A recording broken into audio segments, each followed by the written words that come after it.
Estas férias leve o Observador no bolso.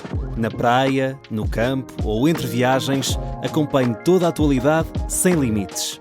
Assine com 40€ de desconto e habilite-se a ganhar uma estadia de 2 noites num dos hotéis boutique da Small Portuguese Hotels. Este verão, desligue da rotina, não da informação. Assine em observador.pt. Notícias.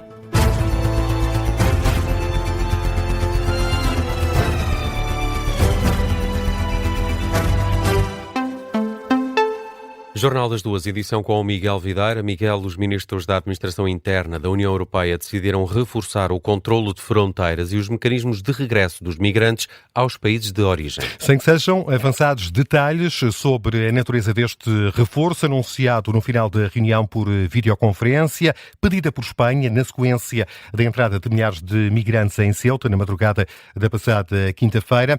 O comissário europeu com a pasta dos Assuntos Internos e Imigração, Magnus Brunner, detalhou no final do encontro as decisões saídas da reunião. Concordámos em 5 pontos para avançar no futuro. Resumindo-os brevemente, incluem em primeiro lugar continuar a prevenir a migração ilegal por meio de uma cooperação mais estreita com os nossos parceiros e vizinhos. O segundo ponto desse plano é a realização de repatriações rápidas, aplicando o nosso novo regulamento sobre retornos. O terceiro ponto trata de reforçar ainda mais as nossas fronteiras externas. O quarto ponto diz respeito à implementação de sistemas de alerta precoce. E o quinto ponto do plano trata do desmantelamento das redes de contrabando de migrantes. Precisamos adotar urgentemente o regime global de sanções. As decisões saídas da reunião desta manhã, entretanto, num comunicado enviado às redações, o ministro português da Administração Interna, Luís Neves, que participou neste encontro à distância, defendeu que as políticas nacionais de imigração vêm produzir efeitos para além fronteiras de cada Estado-membro. Defende por isso que medidas unilaterais podem gerar expectativas e fatores de atração que contribuem para este tipo de fenómenos.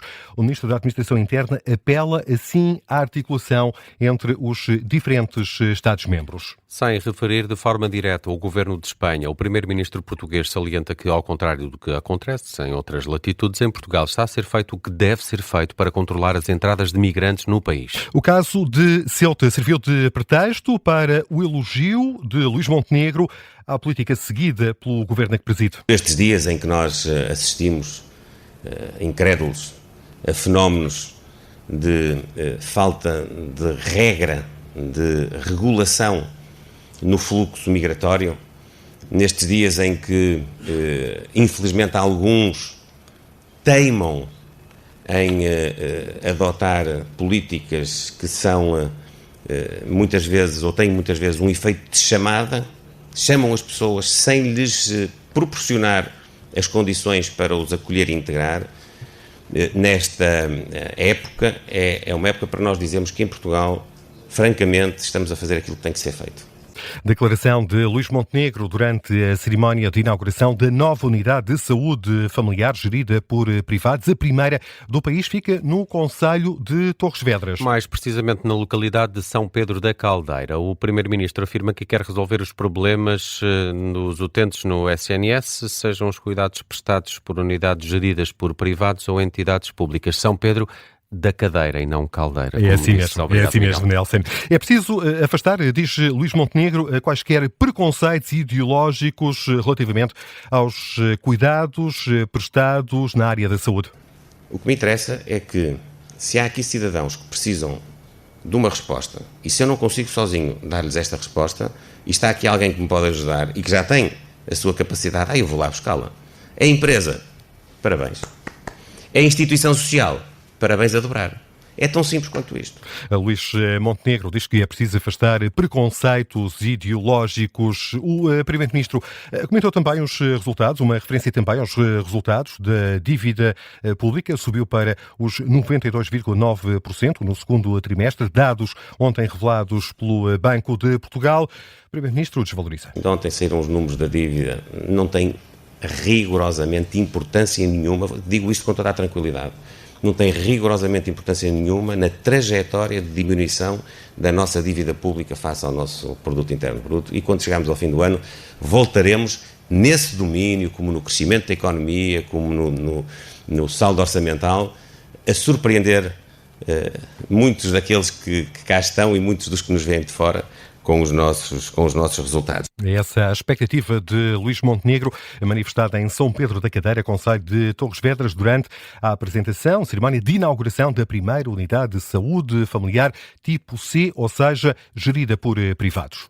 O Partido Socialista pede ao Governo que apresente no Parlamento um calendário de execução das recomendações da Comissão Independente sobre os incêndios do ano passado. Um relatório publicado na última semana dá conta que em 2025 foi registado o maior incêndio de sempre em área ardida, foi no Piódão, arderam perto de 66 mil hectares. O deputado socialista André Rijo considera que a prioridade agora é que as recomendações da Comissão Técnica Independente sejam adotadas pelo Governo e por isso pede que até ao final do próximo mês seja apresentado no Parlamento um calendário de execução. Até setembro, final do mês de setembro, o Governo apresenta à Assembleia da República, para discussão com os partidos políticos da Assembleia da República, este calendário de execução e implementação das 20 recomendações que a Comissão Técnica Independente teve a oportunidade de produzir.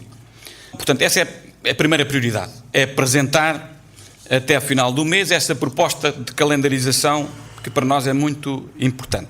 André Rijo diz também que em Portugal nunca houve um investimento político à altura no combate aos incêndios, sem que a afirmação signifique que deve ser promovida uma caça às bruxas, diz André Rijo. Não vamos fazer caça às bruxas. A CTI afirma que não há evidência que permita concluir pela negligência de entidades concretas. E diz que este país tem há décadas o pior problema de incêndios da Europa, sem nunca ter tido investimento político à altura, o que atravessa diferentes governos e maiorias. Assumimos a nossa parte sem reservas, mas não deixamos de evidenciar que o cenário está hoje pior do que em 2023. É isso que diz André Rijo, o deputado do Partido Socialista. O PS chamou à sede do partido os jornalistas para reagir ao relatório da Comissão Técnica Independente sobre os incêndios do ano passado.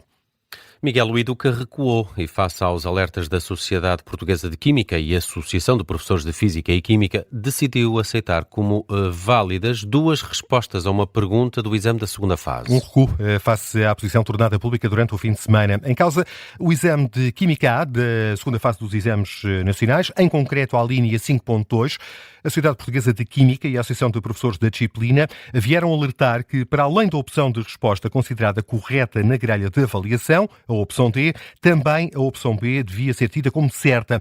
Num primeiro momento, o ETUC, o Instituto Público responsável pela avaliação, considerou que só uma resposta devia ser validada. 3 dias depois, vão dar razão aos professores de Física e também Química. O secretário-geral da FENPROF não vê com bons olhos o não adiamento do calendário escolar do terceiro ciclo, por haver professores que lecionam o secundário e também o terceiro ciclo. O anúncio foi feito ontem pelo Ministro da Educação, Fernando Alexandre.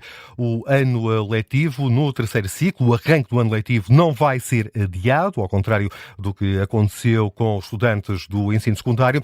José Feliciano da Costa, secretário-geral da FENPROF, defende que o Ministro da Educação está a empurrar para as escolas soluções dos problemas que o próprio Ministro criou. Nós sabemos que há professores do ensino secundário que dão também o ensino básico, ou seja, professores que dão o 10º, 11º, 12º, mas também dão 7º, 8º e 9º. O que o Ministro está aqui a fazer é empurrar mais uma vez para cima das escolas a organização, enfim, das consequências do caos que ele próprio criou.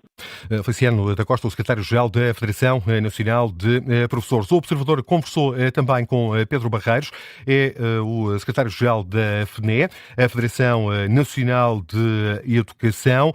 Diz Pedro Barreiros que não se trata de adiar ou não o arranque do ano letivo, mas garantir que as escolas têm os recursos para que o arranque do calendário escolar possa acontecer acontecer sem quaisquer problemas. Não se trata de adiar ou não adiar, trata-se de perceber quais as condições para abrir. Se nós tivermos todos os recursos humanos que são necessários na escola, o arranque do ano letivo correrá bem. Agora, importa, mais do que começar uma semana antes ou uma semana depois, que todos os recursos que são necessários ao bom funcionamento das escolas existam e sejam garantidos. Essa é a posição assumida por Pedro Barreiros, o líder da Federação Nacional de Educação. Vamos a outras notícias em destaque a esta hora. Vamos a isso. Foram resgatadas 157 pessoas no Canal da Mancha. As autoridades francesas e britânicas resgataram estes migrantes depois do barco onde seguiam a ser incendiado na fronteira marítima entre os dois países. As 7 ilhas dos Açores estão hoje sob aviso amarelo devido à chuva forte. Aliás, o aviso produz efeitos amanhã.